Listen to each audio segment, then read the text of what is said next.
सहनाववतु सहनौ भुनक्तु सह वीर्यं करवावहै तेजस्विनावधीतमस्तु मा विद्विषावहै। ॐ शान्ति शान्ति शान्तिः।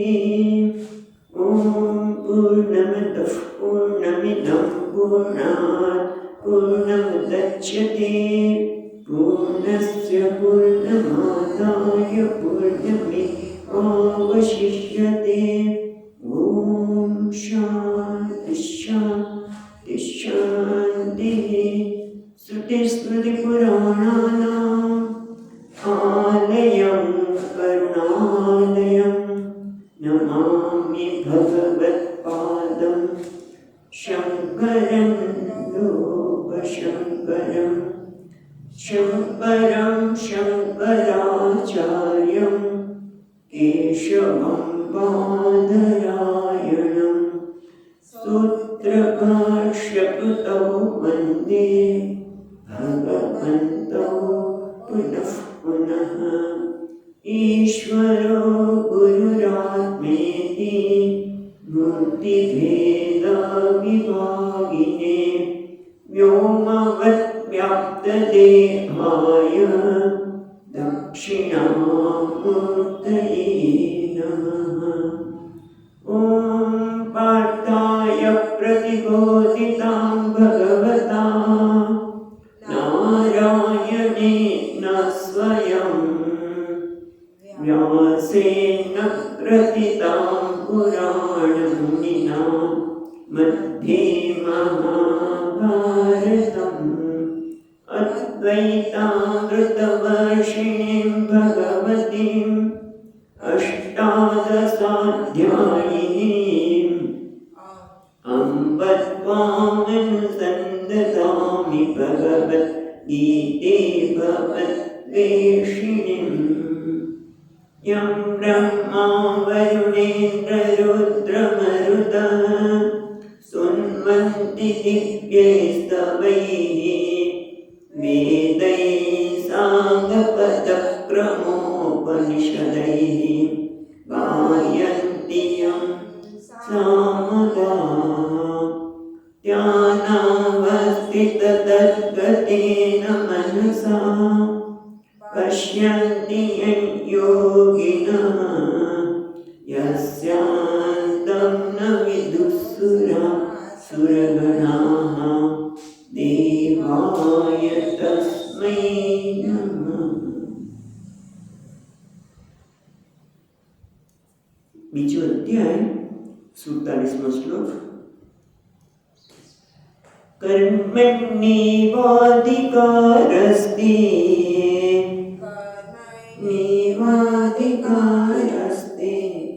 मा फलेषु कदाचन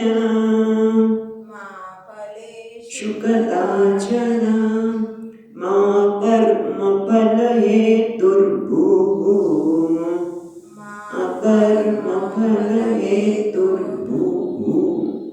मा ते संगोष्पकर्मणि।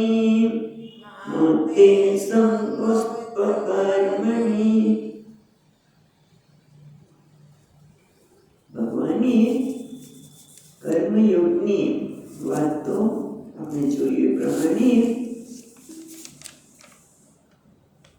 ચાલો 39મા શ્લોકથી શરૂઆત કરી એમણે કે હું તને અત્યાર સુધી સાંખ્યની વાત કરી, હવે હું તને બુદ્ધિયોગ એટલે કર્મયોગની વાત કરીશ અને એનાથી શું લાભ થાય એ પણ ભગવાને વાત કરી કે ને અભિક્રમ નાસ્તિ આ કર્મના આ પ્રકારે બુદ્ધિયોગથી કર્મયોગથી કરીશ તો ક્યારે કર્મમાં નાશ નહીં થાય. નેહા અભિક્રમ નાશ વસ્તી એટલે કે તું કર્મ કરે અને કર્મફળમાં નાશ થાય, તને એના લીધે દુઃખ થાય. કર્મફળ તને જે કતે કંઈ કર્યું છે એ પ્રમાણે ન મળે તો દુઃખ થાય અને પ્રત્યવાય ઉલટું મળે એવું પણ નહીં થાય. એ આપણે જોઈશું. અને એટલા માટે ભગવાને કીધું કે અર્જુન તું પહેલા એક નિર્ણય કર કે તારે જીવનમાં કઈ રીતે કર્મ કરવું જોઈએ, અને તું જીવનમાં કઈ રીતે કર્મ કરવું જોઈએ ક્યારે નક્કી કરે કે તારા જીવનનું ધ્યેય શું છે. એક કૃનંદન તું જીવનમાં શું ઈચ્છે છે એ આપણને ખબર નથી, અને એટલા માટે આપણે ઘડી ઘડી આપણા ધ્યેયને બદલાવીએ છીએ. આપણે ધ્યેયમાં ખરેખર ધ્યેય શું છે? આનંદ, સુખી થવું, હંમેશા માટે સુખી થવું. અને એટલા માટે જ આપણે બધું જોતા ધ્યેય બદલાવીએ. એક ધ્યેયમાં નિષ્ફળ ગયા અને છોડ્યું, બીજું લીધું. અત્યારે વિદ્યાર્થીને જુઓ તો ભાઈ હું યુપીએસસીનું કર્યું, એમાં નપાસ થાય ગયો, બીજું. પણ એકને વળગી તો રે, તું નિર્ણય કર કે તારે પરીક્ષા દ્વારા કે જે કંઈ દ્વારા, નોકરી દ્વારા પણ તું જીવનમાં ઈચ્છે છે શું, એ જો સ્પષ્ટ હશે પછી તું જે કંઈ કરવા કરીશ, જે પણ નોકરી હશે એને તું સારી રીતે કરી શકીશ. એ વસ્તુ આપણે હવે જોવાના છીએ, અને એ વસ્તુ ભગવાન અહીંયા કહે છે, નૈસ્તર ગુણ્યો ભવ અર્જુન, એ તું મુક્ત છે જાણવા માટે તારે આ રીતે કર્મ કરવું છે. જે 47માં શ્લોકમાં ભગવાન વાત કરે છે. એટલે આપણે બે વખતે વાત કરીએ એ પ્રમાણે આ કર્મની ચતુસ્સુતિથી 4 સૂત્ર કે કઈ રીતે કર્મ કરીને તું તારા સ્વરૂપે તું જે જીવનમાં ખરેખર ઝંકે છે એને પ્રાપ્ત કરવાના માર્ગ પર તું પ્રશસ્ત આગળ વધીશ. અને એટલા માટે આપણે જોતા હતા એ પ્રમાણે કર્મણ્ય 4 વસ્તુ કીધી. કર્મણ્ય એવ અધિકાર દે, કર્મણ્ય છે ને એમાં જુદું પાડવાનું, કર્મણી ની પછી એમાં જુદું પડે એવ અધિકાર તે તેને તપ. અર્જુન આપણે બધાને કહે છે ભગવાન કે કર્મમાં તારો અધિકાર છે. અધિકાર એટલે આપણે જોયું તો કે જવાબદારી, સ્વતંત્રતા એ તારે છે. મા ફલેશુ કદાચન, ક્યારે ફળમાં તારો અધિકાર નથી. એટલું જ નહીં, માં કર્મફળ હેતુર્ભુઃ, તો કર્મફળને તારા જીવનનું ધ્યેય ન બનાવીશ. કર્મફળને તારા જીવનનું ધ્યેય ન બનાવીશ. અને એટલું જ નહીં, માતે સંકોસ્ત કર્મણી, તું કર્મને તો ત્યાગ ન કરીશ. હું કર્મ અઘરું લાગે છે, મુશ્કેલ છે માટે છોડી દઈશ. આમ 4 વસ્તુ કહી આપણે પહેલું જ વિસ્તારથી વિચાર કરતા હતા કે મા કર્મણી એવ તવ અધિકાર. અધિકાર એટલે આપણે જોઈએ એ પ્રમાણે કર્મમાં તારી જવાબદારી છે. કર્મ કરવું તારી જવાબદારી છે. તને ભગવાને એમાં સ્વતંત્રતા આપી છે. તું જો બીજા બધા પ્રાણીઓને કોઈ સ્વતંત્રતા નથી. આપણે ગઈ વખતે વિસ્તારથી જોયું, જરા યાદ કરીને આગળ જઈએ કે ગાયને લીલું ઘાસ આપો તો લીલું ઘાસ ખાય, કડબ આપો તો સૂકું ઘાસ કે કડબ કહેવાય એ ખાય. પણ એની ક્યારે એવું થાય છે કે આટલા વર્ષોથી, એટલા વખતથી આ લીલું ઘાસ ખાતા કરું છું, ચાલો ને આજે આ ઘાસને કંઈક બાફીને અંદર મીઠા મસાલાને કંઈક નાખીને બનાવીને ખાઈએ, અથવા તો એમ કે ચાલો આજે આપણે હોટલમાં જઈએ, સમોસા ખાઈશું, ઘાસની બંને. એને ક્યારેય નથી થવાનું, એને કોઈ સ્વતંત્રતા જ નથી. આપણે વાત કરી હતી કે ચકલી છે એનો માળો એક જ રીતે બનાવે, વર્ષોથી એ જ રીતે બનાવે, અને કબૂતર કાંટા લઈ આવે, તો કે આને કેમ બનાવવું ગમતું પણ લઈ આવે, અને પાછા એક પોતે લાવેલી વસ્તુ નીચે પડી જાય તો નહીં વાપરે. નિયમ. પણ મનુષ્યને સ્વતંત્રતા છે. કર્મની એવ અધિકારમાં, હવે મનુષ્ય તો જાણ કે કર્મ કરવામાં તને અધિકાર છે, સ્વતંત્રતા છે. કર્મ કેવી રીતે કરવું, ન કરવું, અથવા તો બીજી રીતે કરવું. કર્મ આપણે કર્તુમ સત્યમ અકર્તુમ સત્યમ અન્યથા અકર્તુમ સત્યમ. એ તારે કર્મ કરવું કે ન પણ કરવું એ તું નક્કી કરી શકે છે. પણ એટલે કર્મ ન જ કરવું એને માતે સંગોસ્ત કર્મણી, કર્મ નહીં જ કરવું તો કે એની વાત આપણને ત્રીજા અધ્યાયમાં ભગવાન વિસ્તારથી કહે છે કે તું કર્મ છોડી દઈશ તેવો તારો અધિકાર છે. તું એક ક્ષણ પણ કર્મ કર્યા વગર રહી શકશે. એની વિસ્તારથી વાત ત્યારે કરશે ત્યારે આપણે જોઈશું. પણ અહીંયા ભગવાન કહે છે કે બધાને આ સ્વતંત્રતા આપી નથી. બધા પ્રાણી માત્ર બધા જ અપૂર્ણ છે. બધામાં અધૂરપ છે, પણ એની સભાનતા કરે છે મનુષ્યની છે. અને એટલા માટે જુદી જુદી રીતે એ અપૂર્ણતાને દૂર કરવા માટે કર્મ કરે છે. પહેલાં જે પ્રકારનું ભોજન હતું એમાં બદલાવ લાવ્યો, પોતે જે રહેતો હતો એમાં બદલાવ લાવ્યો. હવે મકાન પણ કેટલી બધી માળને બનાવ્યા, એમાં લિફ્ટ લાવ્યો, આ લાવ્યું, બધું ક્યાંથી આવ્યું? કારણ કે એને સ્વતંત્રતા છે, એને અપૂર્ણતાનું ભાન છે, અને અપૂર્ણતાનું ભાનને દૂર કરવા માટે ભગવાને શક્તિ પણ આપી છે, અને એટલા માટે એ સતત પ્રયત્ન કરે છે. પણ અહીંયા મહત્વની વસ્તુ એ છે કે મનુષ્ય સતત જે અપૂર્ણતા અનુભવે છે એ સ્વીકારી શકતો નથી, એટલે કંઈક ને કંઈક કર્યા જ કરે છે. સારું છે, પણ મહત્વની વસ્તુ એ છે કે કર્મની એવ અધિકાર, તને કર્મ કરવામાં જ અધિકાર છે. પણ એ કર્મ કેવી રીતે કરવું એ પણ એક વખતે જોયું, તું એને યાદ કરીને આગળ છે. તું જે કંઈ કર્મ કરે એ ધર્મ પ્રમાણે કર. ધર્મ એટલે મૂલ્યોને આધારે કર. તારા કર્મમાં પ્રમાણિકતા હોય, સત્યને સ્થાન હોય, હિંસાને નહીં. તમે જુઓ કે હિંસા કરવી કે ન કરવી મનુષ્ય નક્કી કરી શકે. પ્રાણી માટે તો છે જ, બિલાડી ઉંદરને જોવે એટલે તરફ મારે છે. એટલે વાર્તા આવે કે બિલાડી રોજ રાજા સાથે સત્સંગમાં બેસતી હતી, એ રાજાને થયું કે આ બિલાડી મારા જેવી અહિંસક થઈ ગઈ. પણ પ્રધાન કે ના, એ શક્ય જ નથી. સત્સંગ વખતે અચાનક ઉંદરને જે પાંજરા લઈને આવ્યો હતો એને મૂક્યું છૂટું, તરત જ દોડી બિલાડી તરત દોડી, કારણ કે એને સ્વતંત્રતા છે જ નહીં, મનુષ્યને છે. અને એટલા માટે કહે છે કે તું હિંસાથી કર્મ ન કર. હિંસા એટલે બીજાના ભોગે તું તારું કર્મ ન કરીશ. એટલું જ નહીં, આજે જ નીકળ્યું બનતા હતા, કંઈક કામ કરતા હતા અને કાન ખજૂરો નીકળ્યો, એટલે પેલું બાળક છે તરત, બાળક નથી યુવાન છે, પણ આટલું બધું ભણેલો છે, પણ તરત જ એમ તે મારી નાખો. કેમ મારી શકાય? મને તને હેરાન કર્યું, આપણને કોઈ હેરાન કર્યું પણ નથી, છતાં એને મારી નાખવાની આપણે જેને જીવન આપતા નથી એને મારી પણ ન શકાય. હિંસાથી તું તારું કર્મ ન કરીશ. ભગવાન કહે છે પ્રમાણિકતા જો, પ્રમાણિકતાથી કુદરતમાં બધે જો પ્રમાણિકતા છે. પ્રમાણિકતા એટલે જેવા જીવા બધા. ગાયને જેવી છે એવું રહેવાનું ગમે છે. એ કંઈ આમ શિક્ષણનું જુદું હોય તો એ જઈને ક્યાંય સર્જરી કરાવીને સરખું કરતી નથી ગાય. કૂતરું કે ગમે તે હોય એને કોઈ સંકોચ નથી, શેમ નથી, બરાબર. પણ મનુષ્ય છે એવો સ્વીકારી શકતો નથી. કારણ કે તું જેવો છે એવો રહે. મનમાં કંઈક અને બહાર કંઈક વાતો કરવી, મગજમાં છુરી મૂકવે રામ એવી પણ ન કરીશ, પણ એમાંથી તને કશું મેળવવા નથી. આપણે વિચાર કરીશું એના માટે.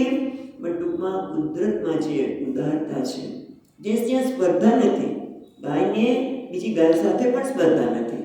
ભેંસની સાથે તો જવા દો, એટલે ઘણી વખત એવું થાય, ભેંસને એવું થાય કદાચ સ્વામીજી વાત કરીએ કે ભેંસને એવું થાય કે હું તો કેટલું દૂધ આપું છું, કેટલું જાડું દૂધ આપું છું, અંદર પૂજા પણ કરે છે. ગાયને માતા બનાવો, ગાયને રાષ્ટ્રીય પ્રાણી બનાવો, એને એવું નથી થતું ક્યારે. મનુષ્યને જેવું હોય તો તરત થાય.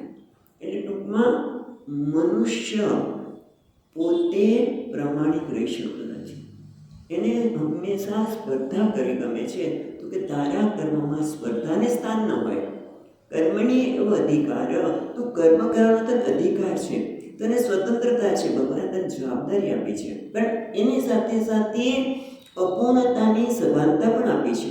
માટે એને જો તારે દૂર કરવી હોય તો ભગવાન કહે છે કહું છું એ પ્રમાણે કર્મ કર. એટલે કે ધર્મ પ્રમાણે મૂલ્યોને આધારે કર્મ કર. કુદરતમાં જે મૂલ્યોનું પાલન થાય છે એમ તું પણ કર. કુદરતમાં કંઈ સ્પર્ધા નથી, દંભ નથી, પ્રમાણિકતા છે. હા, એ પ્રમાણે તું કર્મ કર. અથવા તો કર્મનો કઈ વખતે બીજો અર્થ પણ જોઈએ તો જરા યાદ કરીને આગળ જઈએ છીએ કે કર્મ એટલે કર્તવ્ય. દરેક વ્યક્તિને ભગવાને કર્તવ્ય આપ્યું છે. કર્તવ્ય એટલે ફરજ. દરેકના માટે કંઈક ને કોઈ ફરજ હોય છે. એટલે આમ જેમ કહીને નાટકમાં સ્ક્રિપ્ટ લખ્યું હોય એટલે કે તમે રાજા છો, તમારે આટલું આટલું બોલવાનું છે. તમે પ્રધાન છો માટે આ, અને ભિખારી હોય તો ને આ. દરેકને માટે એક સ્ક્રિપ્ટ લખેલી છે. એ રીતે ભગવાને આપણને પણ દરેક જણને એક કર્તવ્ય ફરજ આપી છે, અને ફરજમાં શું કરવું જોઈએ એ પણ આપણને ખબર છે. ખબર એ છે, અથવા તો આપણે જાણી શકીશું, એની ચર્ચા હમણાં કરીએ છીએ. પણ બધાને ફરજ આપી છે. દરેક જણને માતા છે તો માતાની ફરજ પુત્ર માટે કેવી છે. પણ મારો પુત્ર આમ જ કરવો જોઈએ. રિંગ માસ્ટર મેં જોયું છે. હા, રિંગ માસ્ટર મા બાપ હોય ત્યારે છોકરાઓની સ્થિતિ બહુ જ ખરાબ થઈ જાય છે. ઘણી વખત તો માનસિક રોગથી પણ પીડાતા હોય છે. એટલે તમે માતા તરીકે, પિતા તરીકે તમારા પુત્ર માટેની કઈ ફરજ છે, કેવી રીતે ઉછેર કરવો જોઈએ એ ન ખબર હોય તો જુઓ, પણ ન ખબર હોય તો એટલી તો ખબર જ છે કે એના પર તમે મારા છે માલિકનો ભાવ રાખીને ઉછેર ન કરો, એટલી તો ખબર પડે ને. તમે જ્યારે તમારું કર્તવ્ય કર્મ કરો છો ત્યારે એ હું આ નહીં કરું. દાખલા તરીકે તમે નાટકમાં છો, તમારે જે બોલવાનું છે એ ન બોલવાનું, બીજું બોલો તો એ ન ચાલે. એમ તમને જે ફરજ આપી છે એ ન બજાવતો, જેમ કે કોઈ સંગીતનો જલસો ચાલતો હોય, હા, અને બધાને તબલા પછી શરણાઈ વગેરે હોય, અને એક વ્યક્તિ ને બસ હું કરવા માંડે, તબલા ધડ ધડ ધડ કરવા માંડે, તો તમને સંગીત સાંભળવું ગમે? ન જ ગમે. એમ આપણે આ ભગવાને આપણને અહીંયા એક કહેવાય ને રંગમંચ પર મોકલ્યા છે, અને એ રંગમંચ પર દરેકની પોતાની ફરજ છે, અને એ પ્રમાણે આપણે વગાડીએ તો શું થાય? સંવાદિતા રહે, સુંદરતા રહે. નહીંતર કેટલી ગડબડ થઈ જાય છે. હું શું કામ આમ કરું? મારા માટે ત્યારે મોટે ભાગે કુટુંબ વ્યવસ્થા છે એ પણ ફરજમાં આવેલી છે. પણ કુટુંબ વ્યવસ્થામાં દરેક વ્યક્તિ એમ કે હું શું કામ જતું કરું? એણે મારા માટે શું કર્યું છે? સતત સંઘર્ષ, સતત અશાંતિ. એ લોકોએ મારા માટે, મારી સાસુએ મારા માટે શું કર્યું? બિચારી કેટલું બધું કર્યું હોય, પણ એક વસ્તુ એને જો ના પડી હોય તો એ માણસના મગજમાંથી જતી નથી. એટલે ભગવાન કહે છે, જો તને કર્મણીનો અધિકાર, મનુષ્યને તને કર્મનો અધિકાર છે, તારું કર્તવ્ય છે, એ ફરજને બરાબર બજાવ. વડીલ તરીકે મને આદર આપ તો તને પણ આદર મળશે. એની પછી આપણે જોઈશું માફલેસમાં. પણ મહત્વની વસ્તુ છે, કર્મમાં અધિકાર છે. કર્તવ્ય કર્મ તારે કરવું જ જોઈએ. જો મટન ત્યારે હું નહીં કરું, હું લડીશ નહીં, પણ તારી રાજા તરીકે અધર્મીઓને મારવા એ તારું કર્તવ્ય છે, હું નહીં કરું, એવું ન ચાલે. એટલે ટૂંકમાં કર્તવ્ય, કર્મમાં કર્તવ્ય ફરજ, અને એ કુટુંબ વ્યવસ્થામાં જ્યાં પણ આપણે હોઈએ એ પ્રમાણે કરીએ. રસ્તા પર ચાલતા હોઈએ તો ડાબી બાજુ જ ચાલે. રસ્તામાં આપણી પાસે વ્હીકલ હોય તો આપણે શોર્ટકટ ન કરીએ. પેલું સર્કલ પર ફરવાનું આવે એટલે સર્કલમાંથી કોઈ લાઈટ નથી, જવા દો બીજેથી. તને જે ફરજ આપીમાં શોર્ટકટ ન કરીશ, જે રીતે કરવાનું છે એ રીતે જ કર. જે બધું સંગીતનો જલસો હોય તો પીપળું વધારે વગાડે, ઢોલ વગાડે તો એવો અશાંતિ થાય. એમ તો કુટુંબનો એક સભ્ય છું, તો આ જગતનો પણ એક સભ્ય છું, તો તારું દરેક કર્મ એ તારા કર્તવ્ય કર્મમાં એની ફરજ બજાવે. જેમ ઓફિસમાં જઈએ એ તો જો ધીમે ધીમે એમાં પરિવર્તન આવી રહ્યું છે, પણ કેટલાક લોકો એવા જ હોય, આવે સહી કરે બહાર, સરકાર પૈસા આપવાની જ છે ને, તમારે પૈસા મળવાના જ છે ને. તને જે મળ્યું છે કર્તવ્ય કર્મ એને સારામાં સારી કરીને ભાઈ તારું કર્મ બોલવું જોઈએ, કર્મ બોલવું જોઈએ. એટલે ટૂંકમાં કર્મ પર એ કર્તવ્ય કર્મ કર, કર્મ તારું ધર્મ પ્રમાણે થયું છે. પણ ધર્મ એટલે શું? અમે ક્યાં ભણેલા છીએ? અમે ક્યાં શાસ્ત્ર ભણવા ગયા છીએ? તો ધર્મ પ્રમાણે કર્મ કેવી રીતે કરવું મારે? એવો પ્રશ્ન થઈ શકે. તો સ્વામીજી કે ગોપાલાદિની એટલે જે ભણેલો નથી, જે અંગૂઠા છાપ છે, એને ધર્મની, સામાન્ય ધર્મની ખબર છે. અંગૂઠા છાપની જવા દો, યુવાની વાતો જવા દો, પણ જે નાનું બાળક છે ને બધાને ખબર પડે છે. એને આ ધર્મ શબ્દ નાના બાળકને હજી 4-5 વર્ષનું બાળક છે ને એ ખબર ન હોય, પણ બધાને ખબર છે શું કે મારી સાથે લોકો કેવો વ્યવહાર કરે એ તો મને ગમે, એ તો બધાને ખબર છે. એનું નામ જ ધર્મ. કોઈ મારી સાથે ખોટું બોલે એ મને ગમે નહીં. સમજી વાત કે ને, ચોર હોય તો ચોરને પણ કોઈ ખોટું બોલે ગમે નહીં. છરીને અને કે સાચું બોલ છે તે પૈસા ક્યાં રાખ્યા છે. ખોટું બોલે મને ગમે નહીં. કોઈ મારો તિરસ્કાર કરે મને ગમે નહીં. આપણે નથી ગમતું. આપણે કોઈ સાથે ફોન પર વાત કરતા હોય અને અચાનક ફોન બંધ કરી દે, એટલે મારી વાત તો કરી સાંભળો, આપણે ન ગમે તરત, તો એને પણ ન જ ગમે. કોઈ વ્યક્તિ પોતાની વાત કરતો હોય અને આપણે ફોન બંધ કરી ફટકારતા, તો કેવું લાગે? અપમાન લાગે. એમ મને અપમાન કરેલો ગમે તો બીજાને પણ ન ગમે. હું જેને સાંભળ્યું છે અથવા તો કંઈક ભાઈ તમે જે વાત કરો છો હું સાંભળવા માગતો નથી માટે હું બંધ કરું છું, પછી બંધ કરો ને, તો એવું નહીં કરે. કારણ કે એને પોતાને ખબર છે કે મારો અપમાન થાય, મારી સાથે આવી રીતે વ્યવહાર કરે મને ન ગમે, પણ એ પોતે કરે છે. કેમ? કારણ કે માણસ અપૂર્ણતા અનુભવે છે અને એના કારણે કાં તો લોભથી, પૈસામાં લોભ, સત્તામાં લોભ, આ બધા જ કર્મોમાં ગડબડ કેમ થાય છે? કારણ કે પોતાનો અંદર લોભ છે. પોતાનો લોભ કેમ છે? અસંતોષ છે. એટલે હું એટલું માન બની જાઉં, સત્તા પર આવી જાઉં, હું જ બધાનો, કેટલું ચાલે છે બધે, હું જ સત્તા પર હોય, હું કહું એ પ્રમાણે થાય. કેમ? તો જ મને લાગે છે કે બરોબર છે, તો જ મારી અપૂર્ણતા જાણી કે દૂર થાય. પણ ખબર નથી એને કે એનાથી ક્યારેય ધર્મના માર્ગે નહીં જા તો તારી અપૂર્ણતા ક્યારેય દૂર થશે નહીં. પણ આપણે એમ લાગે આપણે બધે તમે જો ક્યાં કોઈ ધર્મનું પાલન કરે છે, કોઈ અપમાન કરે મને ન ગમે, કોઈ મારું છીનવી દે ન ગમે, કોઈ ખોટું બોલે ન ગમે, દંભ કરે એ ન ગમે, મને ખબર છે, એમ સામેની વ્યક્તિને પણ ખબર છે. અને એ રીતે ભગવાન કીધું કર્મ કર. કર્મની એવો અધિકાર, તું ધર્મ પ્રમાણે કર્મ કર, કર્તવ્ય પ્રમાણે કર. અને ધર્મ એટલે સામાન્ય ધર્મની બધાને ખબર છે, પણ છતાં આપણને એમ લાગે કે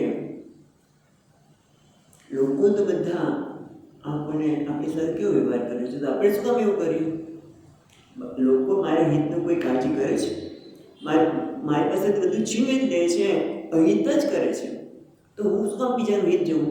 હું શું કામ સાચું બોલું? હા, એટલે આપણને આવું થાય ત્યારે આપણે પ્રશ્ન પૂછીએ કે ભગવાન કે છે કર્મની એવો અધિકાર, ભગવાન કે કર્મમાં તારો અધિકાર છે, ધર્મ પ્રમાણે કર, બીજાના હિતને છીનવીને તારું હિત નહીં જોતો. કર્મ કરે તારે કર, પણ બીજાનું છીનવી લઈને, બીજાને નુકસાન પહોંચાડીને, બીજાની હિંસા કરીને ન કર. પણ મને તેવું લાગે છે કે ભાઈ એવું કરવાથી કંઈ ફાયદો થતો નથી. જે લોકો હિત કરે છે, જે લોકો ખોટું બોલે છે, જે લોકો અપ્રામાણિક છે, એ લોકો આગળ નથી વધતા.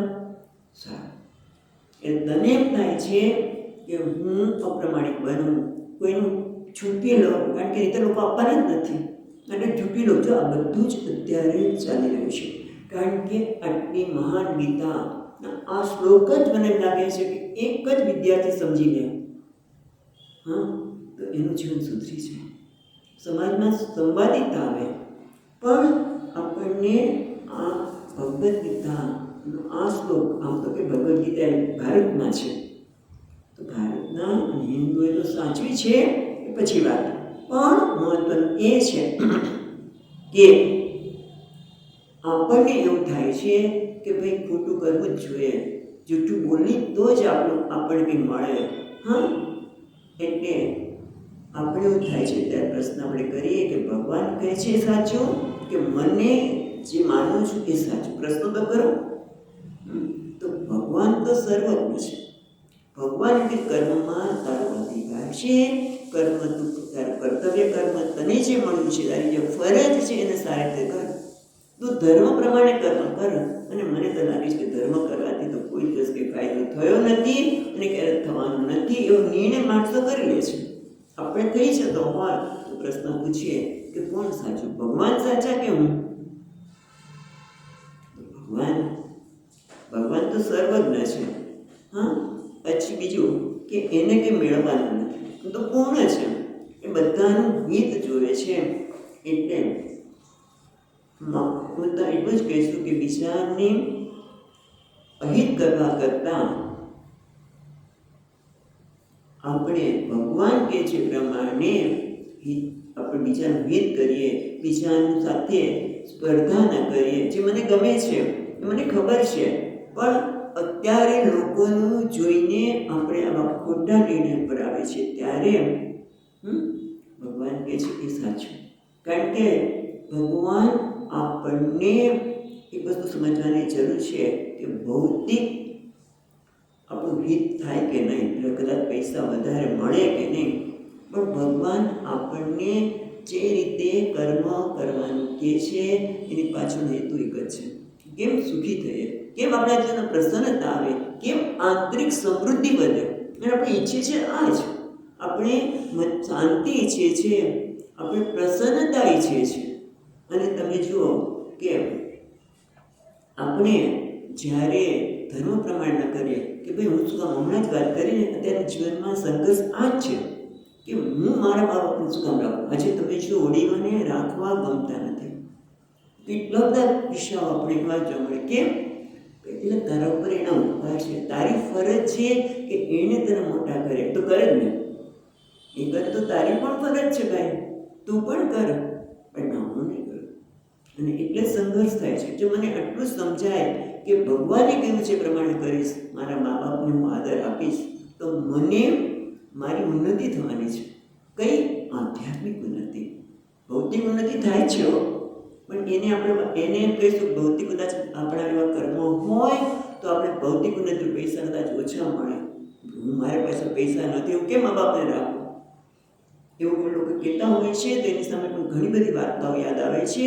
એ વાર્તા નહીં કહીએ, પણ ટૂંકમાં ભલે મારી પાસે પૈસા ન હોય, પણ મારે મારા માતા પિતાને મને જે આપે છે એનું ઋણ તો ચૂકી શકું એમ છું જ નહીં. એ પાણી આપે તો એનો આભાર માને. જે મા બાપે મને આટલા મોટા કર્યા એને આપણે ભૂલી છીએ. કેમ? મારા સ્વાર્થ માટે. મને હું એને રાખીશ તો મારા પૈસા વપરાઈ જશે. હા, આ મારો સ્વાર્થ છે, મારા પૈસા વપરાઈ જશે. મેં આટલી મહેનતથી મેળવ્યું છે, મારા વરે પ્રાપ્ત મહેનત કરી છે, મારા સાસુ મને કેમ આપી દો, મારા સસરાને કેમ આપી દો. આવું પણ આપણને સમાજમાં સાંભળવા મળે છે. પણ એને માટે ભગવાન કહે છે કે એ તું જે બધું કરે છે ને, તને એમ લાગે છે કે અત્યારે હું કંઈક છું, હું કંઈક મેળવું છું, પણ ક્યારેય તું એનાથી સુખી થઈ શકે જ નહીં. તારા જીવનમાં પ્રસન્નતા આવે જ નહીં. કારણ કે ભગવાન જે તે કર્મ કારણ કે કર્મયોગની આપણે વાત કરીને 39માં શ્લોકમાં જ કહ્યું ભગવાન કર્મયોગ ભાવનાથી કર્મ કર. તે કર્મ દ્વારા, કર્તવ્યના પાલન દ્વારા આપણે જીવનનું ઘડતર કરવાનું છે, આપણી આધ્યાત્મિક ઉન્નતિ કરવાની છે. એ સમજવાની જરૂર છે. ઘણી વખત વિદ્યાર્થીને પણ કહીએ કે તું કદાચ ઓછા ભણે છે, એ માર્ક્સ મેળવવા માટે, સારા માર્ક્સ મળે તો નોકરી સારી મળે વગેરે વગેરે, સાચું છે. પણ એ તને ભણતર તારી બુદ્ધિનો વિકાસ કરે, તારામાં વિશાળતા આવી કે નહીં, તને દુનિયાને સાચી રીતે જોવાની દ્રષ્ટિ મળી કે નહીં, એ મહત્વનું છે. પણ હું તો અત્યારે ભણું તો કેટલા માર્ક્સ થાય, બસ માર્ક્સ કેટલા આવ્યા, આટલા માર્ક્સ આવશે તો જ હું સફળ છું, નહીં હું નિષ્ફળ છું. અને પછી એટલે હું નિષ્ફળતા માની એટલે સ્વાન ન થાય, માટે સંગત કર્મણી એ કર્મ છોડીને આપઘાત. પણ જો મને સમજાય કે હું ભણું છું, જે કંઈ કરું છું એની પાછળનો હેતુ શું છે, એ રીતે હું જે કંઈ કર્મ કરું છું, એ ભણું છું એક કર્મ જ છે ને, પણ એ દરેક કર્મની પાછળનો હેતુ શું છે? આધ્યાત્મિક ઉન્નતિ, મારી જીવનની પ્રસન્નતા. પ્રસન્નતા ક્યારે આવે? કે જ્યારે હું મારો સ્વીકાર કરું ત્યારે. કારણ કે અપૂર્ણતા તો મને સાલે જ છે. અને એટલા માટે મારા કર્મની પાછળ હેતુ શું છે? ભગવાન કે છે પ્રમાણે કરીશ તો જ મનમાં પ્રસન્નતા આવશે. કર્મણી એવ અધિકાર. ભગવાન કે છે એ સાચું. એ કૃષ્ણ કથા ભગવાન કે છે સાચું, કે મને જે અનુભવે છે સાચું. મને તો બધા લોકો કરે છે એમ કરવાની ઈચ્છા થાય છે કે ના, ભગવાન કે છે એમ કર, જેથી તારી આંતરિક સફળતા થશે, પ્રસન્નતા પ્રાપ્ત થશે, જીવનમાં તું ઉન્નતિ કરી શકીશ. એટલે ટૂંકમાં કર્મ દ્વારા, કર્તવ્ય દ્વારા જો મને સમજાય કે મારે જીવનનું ઘડતર કરવાનું છે, બાહ્ય સિદ્ધિઓ માટે હું આંતરિક સિદ્ધિનો એટલે કે મૂલ્યોનો ભોગ આપું તો તું ક્યારેય થશે નહીં. પશુઓને આ સ્વતંત્રતા નથી. પશુઓને આ સ્વતંત્ર નથી, માટે તને આ સ્વતંત્રતા ભગવાન આપી છે. માટે કર્મમાં તારો અધિકાર છે અને સ્વતંત્રતા મળી છે. માટે તું કર્મ કર. કર્મ ન કરવામાં સ્વતંત્રતા નથી. તું કર્મ કરો ત્યારે ધર્મ પ્રમાણે, કર્તવ્ય પ્રમાણે કરીશ તો તું પૂર્ણ થવાની તારી જે ઝંખના છે મૂળભૂત એ તરફ તું અગ્રેસર થઈશ. તું એમને ખોટી રીતે કર્મ કરીશ, કર્મ કરીશ પણ તું અધર્મના આધારે કોઈ છીનવી લઈને, કોઈને દુઃખી કરીને તો એ માને છે કે હું સુખી થઈ જઈશ. તો કે ના, તું પૂર્ણતાના માર્ગે તો રહી જ શકે પણ તું અપૂર્ણતામાં ગરકામાં. ભલે તને થોડીક વાર એવું લાગે કે હા મેં પેલાને સંભળાવી દીધું, મેં એને ન રાખ્યા, મેં એમને કીધું તમારે જે કરવું હોય કરો જાઓ. જે મા બાપને આપણે આજકાલ બહુ સાંભળવા મળે કે મા બાપ મળી જાય, ચાલો હું તમને ફરવા લઈ જઈશ, પછી મૂકી આવે ક્યાંક રસ્તામાં છોડી દે વગેરે વગેરે. એમ તે હું સુખી થઈ ગયો, મારે પૈસા આવે એમની પાછળ નહીં બગાડવા પડે. પણ ક્યારેય તું સુખી નહીં થાય ભગવાન કે. કારણ કે આપણે ફરી એકવાર સ્વામીજીનું વાક્ય બહુ જ ગમે છે કે નિયમ પ્રમાણે આપણે જોઈએ છીએ, ચાલો ને, કે તમે માનતા હોય કે હું આમ કરીશ સુખી થઈશ, તો ભગવાન કહે છે તો ક્યારેય સુખી ન થઈ શકે. કારણ કે તું જ્યારે પૂર્ણતાની ઝંખના કરે છે અને આવા પ્રકારના કર્મ કરીશ તો તું અપૂર્ણ તરફ જ અગ્રે થઈશ. અપૂર્ણતા એટલે અધૂરા પેટ દુઃખ આવવાનું જ છે. એટલે ભગવાન કે કર્મણી એવો અધિકાર માં ફલેસુ કદાચ. હવે આપણે બીજું ચરણ જોઈએ, ચતુશ્રુતિનું બીજું, માં ફલેસુ કદાચ. એટલે માં ફલેસુ કદાચ એટલે કર્મ માં ફલેસુ કદાચ. આપણે એનો અર્થ એવો કહે કે ફળમાં ક્યારેય નહીં. એટલે તને ફળનો કોઈ અધિકાર નથી. ફળ આટલો તો આવું જ ફળ મળે છે. એટલે કર્મમાં અધિકાર છે પણ ફળમાં ક્યારેય નહીં. એટલે તું ફળ તને આવું મળવું જોઈએ એવો નિર્ણય કરવાની તારામાં અધિકાર નથી. આવું કેવું તો કેમ કર્મ થાય? તો કે ભાઈ જો સમજવાની જરૂર છે. માં ફલેસુ કદાચ ન એટલે કર્મ ફળમાં ક્યારેય નહીં. એટલે એનો અર્થ એ નહીં કે હું કર્મ કરું ત્યારે મારા જીવનમાં કોઈ પ્રયોજન ન હોય. જેમ કે હું બાણ ફેંકું છું ત્યારે મને ખબર છે કે મારો આ ધ્યેય છે, દોર્યું ટાર્ગેટ. જ્યારે બાણ મારવાનું શીખતા હોય અથવા તો આપણે પિસ્તોલથી તમે ટાર્ગેટ કરતા હોય, ગોળી છોડતા હોય, તમે બધું જ ધ્યાન રાખો છો કે એ રીતે બાણ મારતા ધ્યેયની ખબર છે કેટલા બળથી મારવું જોઈએ તો ત્યાં પહોંચશે. એના માટે બળ જે કંઈ જોઈએ એ બધું તમે કરો છો. કારણ કે તમારું પ્રયોજન શું છે? એ ટાર્ગેટ જે છે એને વિંધવાનું છે. એટલે પ્રયોજન હોવું જોઈએ પણ એ હું બાળ છું એ વિંધાવવું જ જોઈએ. એ ભગવાન કે માં ફલેસુ કદાચ. અને એ સમજવાની જરૂર છે.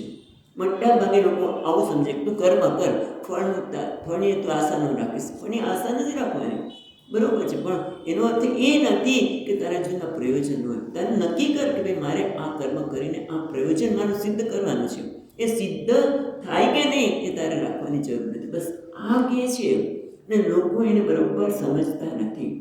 એટલે કહે છે એ તું સારા અર્જુનને પણ કહે છે, અર્જુન દ્વારા કે સમાચાર યોગ કર્મ શું કર આગળ કહેવાના છીએ.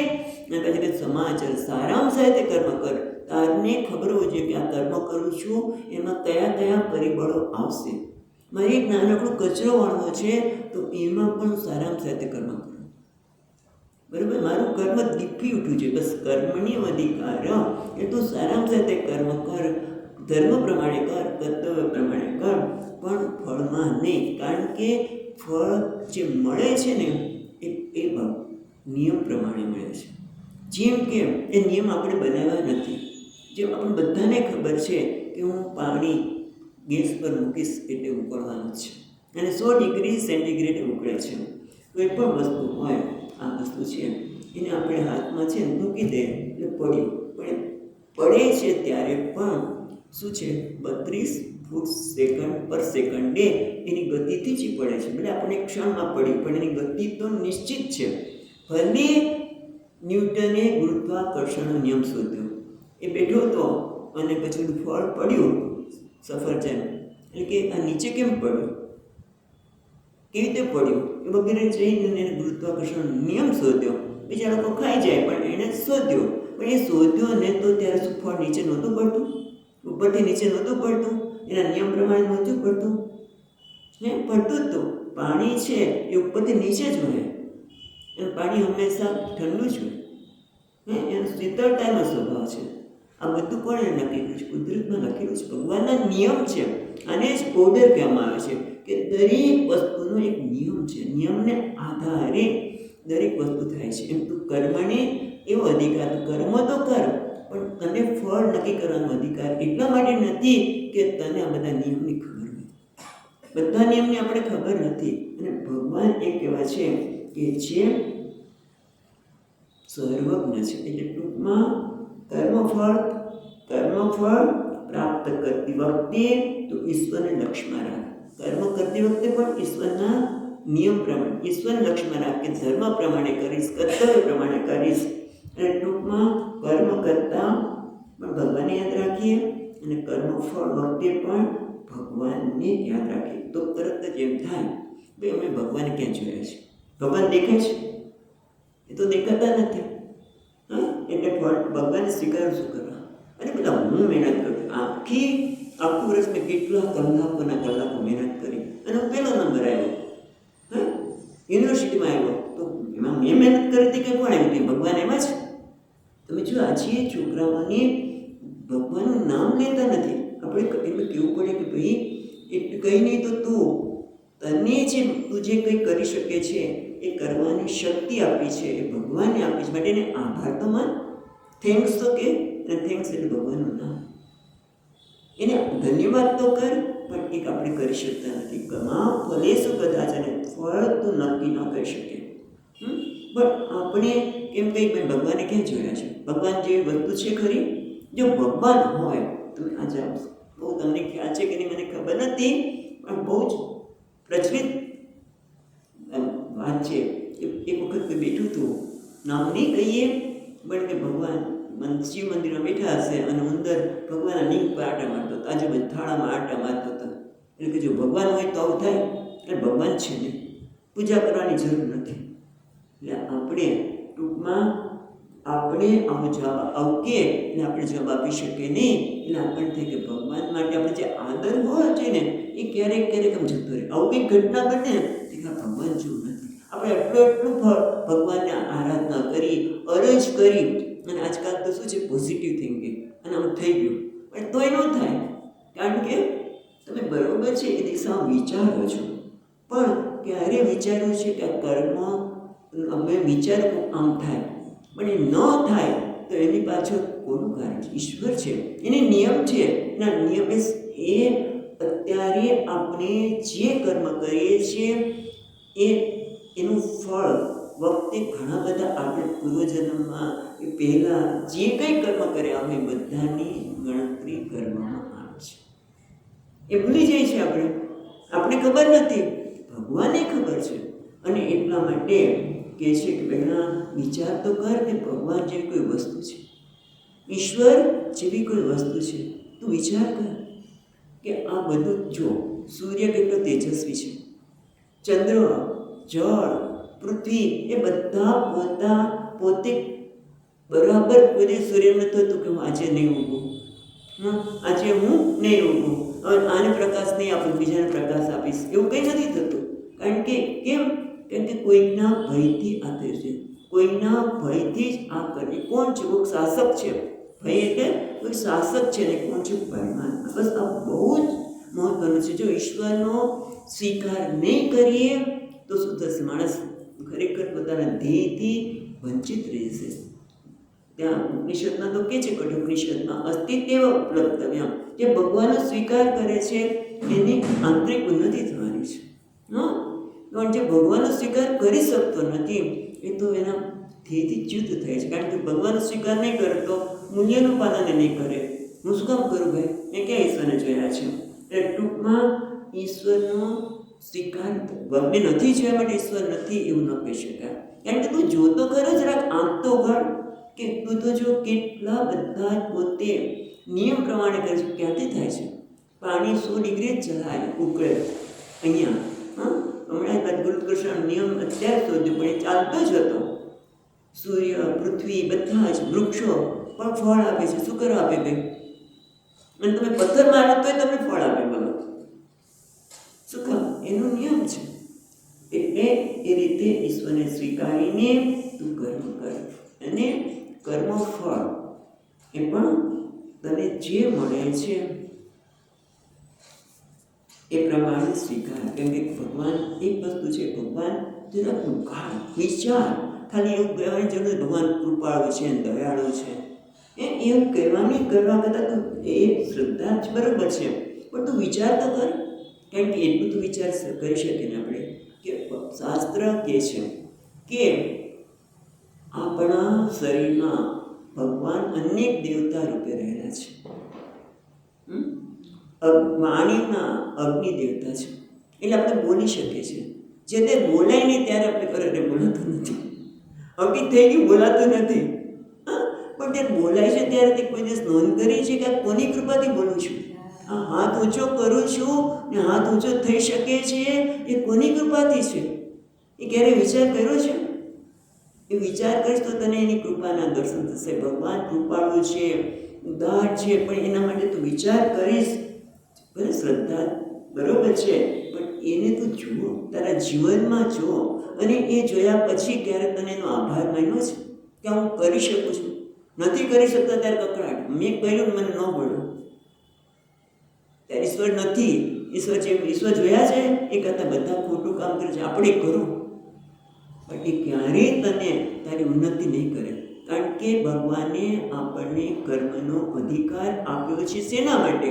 ભૌતિક સંપત્તિ બરોબર છે, પણ આંતરિક ઉન્નતિ, જીવનમાં પ્રસન્નતા આવે, શાંતિ આવે, એ જ આંતરિક સમૃદ્ધિ. અને એ ક્યારે થાય કે તું આ રીતે કર્મ કરતો હોય. કર્મની એવો અધિકાર માં ફલેશુ કદાચનમ. પછી ત્રીજું સ્ટેપ શું છે?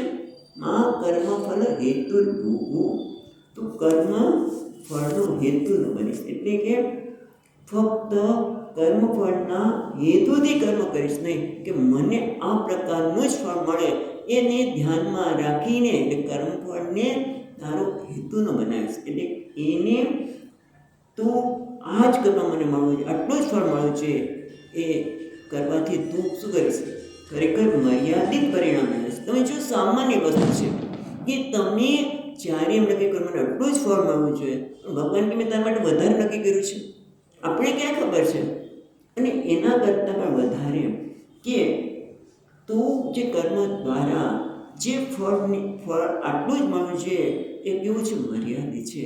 એ ફળને ખ્યાલમાં રાખીને કે ભૌતિક સિદ્ધિ માટે તું કરીશ તો થશે ખરું, પણ તું જો કર્મ એવો અધિકાર કર્મ કરતી વખતે ઈશ્વરનો સ્વીકાર કરે, કર્મફળ મળે ત્યારે પણ એના નિયતિ પ્રમાણે મળે છે. અને નિયમમાંથી કોઈ બાંધછોડ નથી. પહેલાં તો એ પણ સમજવાની જરૂર છે. ઈશ્વર સર્વજ્ઞ છે, સર્વશક્તિમાન છે, કારણ કે એના નિયમમાં આ કોઈ કયા જગત છે માટે જગતનું કોઈ શાસક હોય એના માટે વિચાર કરવાની જરૂર છે. ખાલી ઈશ્વર છે એવું સ્વીકારવાની જરૂર નથી.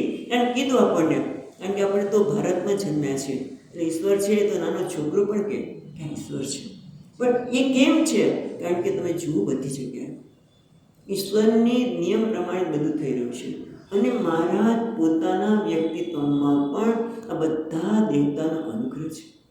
માટે એ પણ વિચારી અને તું કર્મ કર, અને ફળ પણ એની નિયતિના એના નિયમ પ્રમાણે મળે છે. અને સર્વજ્ઞ છે એટલે મેં ભૂતકાળમાં ભલે અત્યારે મને ખબર નથી, અત્યારે હું માનું છું આ છું, પણ ભૂતકાળમાંથી કયા કર્મ કર્યા છે એ તને ખબર છે? કેટલાને દુઃખ પહોંચાડ્યું છે તને ખબર છે? મારી સાથે આમ કેમ થાય? હું તો પ્રમાણિક છું, મારી સાથે આમ કેમ થયું? આપણે હંમેશા કહીએ છીએ મેં તો કોઈનું બગાડ્યું નથી. બરાબર છે ભાઈ, તે કોઈનું બગાડ્યું નથી, પણ તે પહેલાં કંઈ કર્મ કર્યા છે તને યાદ આવે છે? કોઈ દુઃખ પહોંચાડ્યું આપણે ભૂલી જઈએ છીએ કે મેં કંઈક આવું કર્યું તે નથી યાદ આવતું. આ જન્મમાં પણ કર્યું છે. તો ભગવાન આ જન્મમાં નહીં પણ આગળના જન્મમાં પણ ધ્યાન રાખી કહે છે. જેમ ધૃતરાષ્ટ્રને કેમ આગ ગઈ તો એણે પણ કંઈક કર્યું હતું કે છે ને પછી ઓલા માંડવ્ય ઋષિને શાપ મળ્યો. માંડવ્ય ઋષિ પેલા ધર્મરાજાને શાપ આપ્યો. મને અત્યારે દાસીપુત્ર કેમ થયું એવું નથી થતું વિદુષીને, પણ ટૂંકમાં તમે જુઓ તો આપણા પુરાણમાં કેટલા બધા તમને વાર્તા સાંભળવા મળે કે આ પ્રકારનું અત્યારનું જીવનની પાછળ પૂર્વજન્મ ઘણા બધા વાર્તા યાદ આવે છે કે તમે કંઈક કર્યું છે. તો આપણે હજી ત્રીજા અધ્યાયમાં જોઈશું. પણ મહત્વની વસ્તુ છે કે કર્મા ફલેષુ કદાચન, આ બંનેને ખ્યાલમાં રાખીને કર્મફળ હેતુર્ભુવો, તો કર્મની હેતુને આ જ ફળ મળવું જોઈએ, અને ન મળે તો શું થાય? એમ કે તને તું સર્વજ્ઞ નથી. કર્મનું આપણે સામાન્ય રીતે જોઈએ છે, એમ કે ખરેખર તો કર્મનો હેતુ છે આંતરિક સમૃદ્ધિનો. પણ તમે આ ત્રીજો જ ચરણ છે એને આ રીતે જુઓ તો પણ આપણે ખબર પડે કે કર્મફળ હેતુર્ભુ. કારણ કે આપણે બાળકોને ગીતા જ્યારે શીખવાડીએ છીએ ત્યારે આ શ્લોક ખાસ બોલાવડાવે છે અને આવો અર્થ કરાવ્યો છે પાસે બાળકો પાસે કે મને આવું જ ફળ મળવું જોઈએ એવો આગ્રહ ના રાખીશ. હું પરીક્ષામાં આટલા ટકા લાવીશ જ એવો આગ્રહ રાખીશ. હા, પ્રયોજન રાખે, પ્રયોજન તારું હોવું જોઈએ. હું આટલામાં મારા પરીક્ષામાં આટલા માર્ક્સ આવવા જોઈએ એ પ્રયોજન તારું હોય, કારણ કે મારે આગળ ભણવું છે. પણ એ ન થાય ત્યારે શું કરીશ? કારણ કે તે એની પાછળ કેટલા બધા ફેક્ટર થાય છે. એક વિદ્યાર્થીનું પેપર જોવાતું હોય ત્યારે પણ ઘણા બધા ફેક્ટર હોય છે. ત્યારે જ પેલા ઘણી વખત બાળકોને કહીએ કે એ પેપર જોતો હોય તારું પેપર આવે ત્યારે જ એને ઝઘડો થયો હોય, અથવા તો કંઈક બીજે કંઈક એવો સમાચાર આવ્યો હોય કે મન એકદમ અશાંત હોય અને તારા પેપરને જોતી વખતે ન્યાય ન આપી શકે. કેમ? એ તારા પેપર વખતે થયું, તને ખબર છે? આપણે ખબર નથી. એટલે ટૂંકમાં કહેવાનો અર્થ એ છે કે કર્મફળ હેતુર્ભુ, એટલે કે તું આ કર્મફળ મને આવું જ મળવું જોઈએ એનો આગ્રહ રાખીશ નહીં. અને આપણે જે આધ્યાત્મિક માર્ગે છે એ લોકો માટે તો એ છે કે કર્મફળ આવું જ મળવું જોઈએ એના કરતાં મને કર્મ દ્વારા મારું કર્મ એવું હોવું જોઈએ કે જે સંકુચિત ન હોય. મારા કર્મ ફળ કર્મ શેના માટે કરું છું?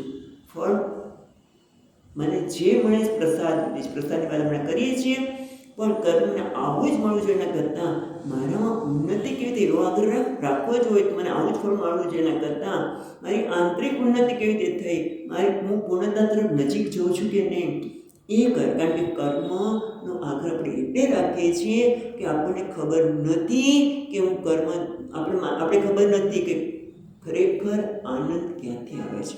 આપણે એમ માનીએ છીએ કે હું આ પ્રકારનું કર્મ કરું છું માટે મને આનંદ મળ્યો, પણ ખરેખર આનંદ તો આત્માનું સ્વરૂપ છે અને બધાને આત્મામાં જ રસ છે. અને તમે વિચાર કરો, જે મહાત્માઓ હોય છે જેની પાસે કશું જ નથી હોતું છતાં કેમ આનંદમાં હોય છે? વસ્તુમાં આનંદ નથી, આત્મામાં પોતે જ આનંદ સ્વરૂપ છે. એ અહીંયા ભગવાન ખરેખર બતાવવા માંગે છે. પણ છતાં આપણે બાળકોને એમ જરૂર કહીએ કે મને આ જ કર્મફળ હેતુર્ભુ, મને આ જ કર્મ મળવું જોઈએ. એ કરતાં બસ પ્રયોજન રાખ, પછી જે મળે એ ભગવાનને નક્કી કર્યું છે માટે હું સ્વીકાર કરીશ. પણ મહત્વનું એ છે કે કર્મ એ આનંદનું સાધન. અહીંયા આનો અર્થ આપણે આપીશું કર્મફળ હેતુર્ભુ, એટલે કે કર્મને તું આનંદનું સાધન બનાવવાને બદલે કર્મમાંથી તો એક મારે કેટલી રાગ દ્વેષ ઓછા થયા તો તું ખરેખર તારો સ્વીકાર કરી શકે. આત્મની એવો આત્માના તુષ્ટ એ મારા જીવનનું ધ્યેય બનાવ, તારા જીવનનું.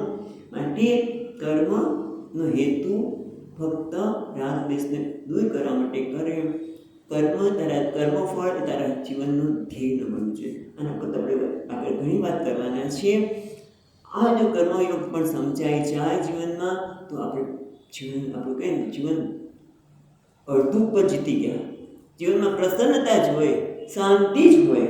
અને પછી છેલ્લું કે છે આપણે જોઈ લઈએ, માતે સંગોસ્ત કર્મણી, ક્યારે તને કર્મફળ ને તે સંગ અસ્તુ અકર્મણી, તને અકર્મમાં ક્યારે સંગ ન થાવ. એટલે કે હું આ કર્મ નહીં કરું તો કર્મ તો તારે કરવું જ પડશે. કર્મ કર્યા વગર તું રહી શકશે નહીં. અને એનાથી પણ આગળ જોઈએ વિદ્યાર્થીઓને આપણે બધા માટે કે જ્યારે આપણને કર્મ કરીએ ત્યારે એ જરા અઘરું લાગે. એમાં આપણે બહુ પરિશ્રમ કરવો પડે. એટલે આપણે શું કરીએ? છોડી દો. વિચાર કરો કે તમે કુટુંબમાં સભ્ય હો અને તમારે બધાએ નક્કી કર્યું કે બધાએ તમે કમાવો છો એટલે એટલા પૈસા આપવાના.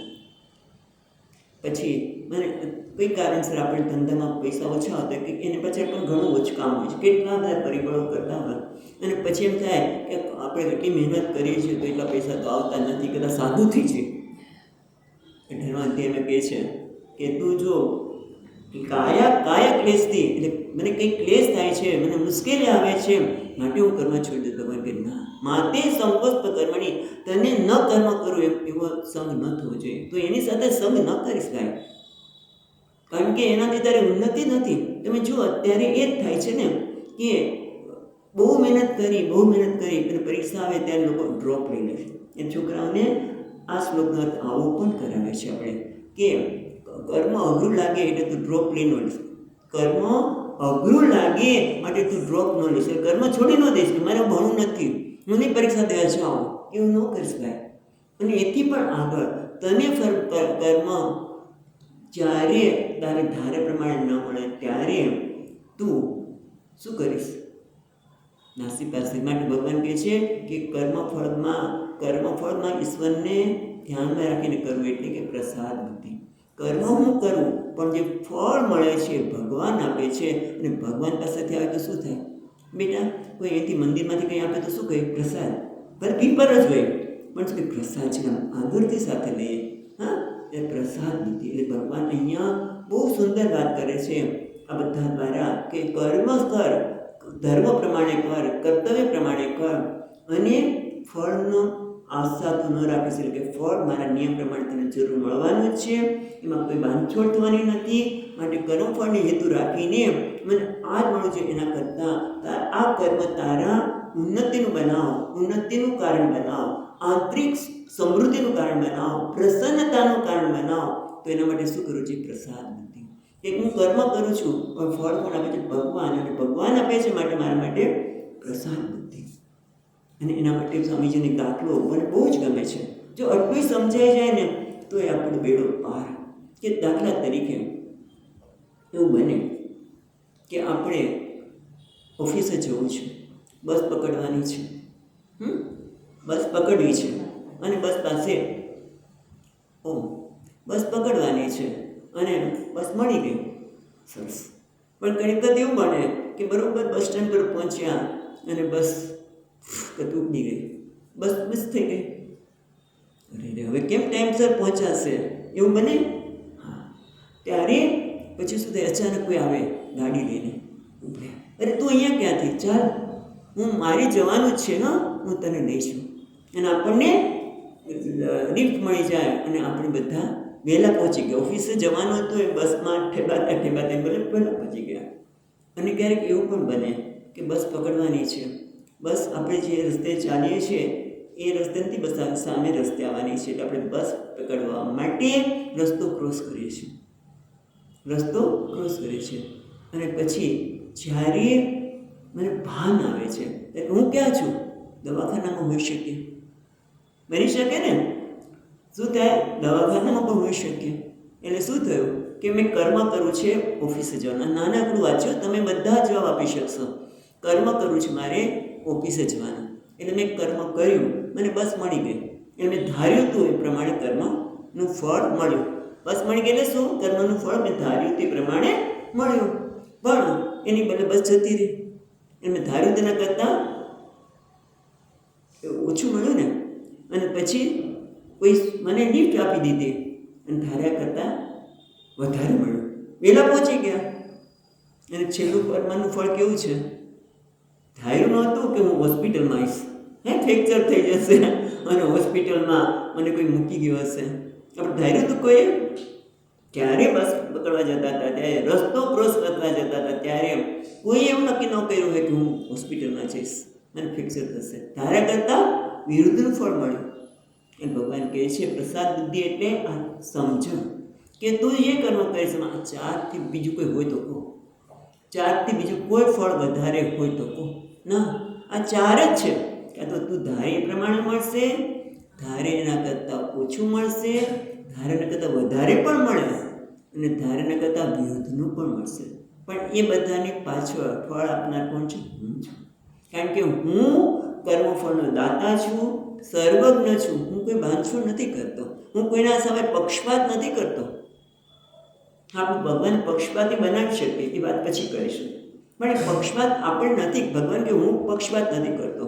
મારો ભક્ત મને એના કર્મ દ્વારા, ભગવાન ફક્ત નામ લેવાથી નહીં, આપણે ભગવાનનું નામ લઈએ, ખૂબ પૂજા કરી કલાકોના કલાકો, અને પછી બહાર નીકળે એટલે કોઈની સાથે દુર્વ્યવહાર કરીએ, કોઈને દુઃખ પહોંચાડે, તો એ ભગવાનનું નામ નથી. ભગવાન ક્યારે પક્ષપાત ન કરે પ્રભુ. એટલે એ પછી વાત કરવાના છીએ એમાં. પણ ટૂંકમાં આ શ્લોકનો અર્થ આપણે બરોબર પહેલાં જોઈ લઈએ. કર્મણી એવો અધિકાર, કર્મ કરવી તારી જવાબદારી છે, અધિકાર છે એટલે સ્વતંત્રતા છે. બીજા કોઈને મેં આપી નથી, પણ ફળમાં તારે અધિકાર નથી, સ્વતંત્રતા નથી. કારણ કે હું કર્મફળદાતા છું, સર્વજ્ઞ છું, સર્વ શક્તિમાન હું છું. એની વિસ્તાર પછી વાત કરીશું. માટે માં કર્મફળ હેતુ, તું કર્મફળને તારા જીવનનું ધ્યેય ન બનાવીશ. અને માતે સંગસ્વ કર્મણી, કર્મમાં તારો અસંગ એટલે કર્મ નહીં કરવું એવું તું નિર્ણય કરીશ નહીં. બહુ સુંદર છે. આના ઉપર તો તમે કલાકોના કલાકો વિચાર કરી શકીએ, આપણે બોલી શકીએ. અને સાથે સાથે વિચાર આપણે કરવાનો છે. આ શબ્દ બોલવાના નથી, જેમ જેમ વિચાર કરશું એમ આપણા જીવનમાં આવશે. એટલે પછી પાછા મળીશું ત્યારે કરીશું. હમણાં થોડા દિવસ અપરોક્ષ અનુભૂતિનું અધ્યયન કરીશું. ત્યાં અહીંયા અટકીએ છીએ. ઓમ પૂર્ણમદ પૂર્ણમિદં પૂર્ણાત પૂર્ણમુદચ્યતે પૂર્ણસ્ય પૂર્ણમાદાય પૂર્ણમેવાવશિષ્યતે. ઓમ શાંતિ શાંતિ શાંતિ.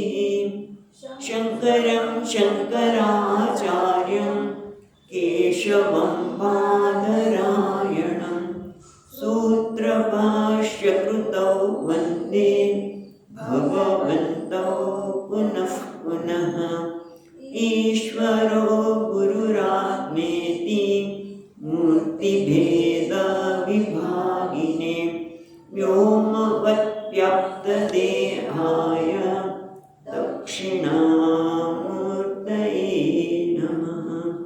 ઓમ શાંતિ શાંતિ શાંતિ. હરિ ઓમ. શ્રી ગુરુભ્યો નમઃ.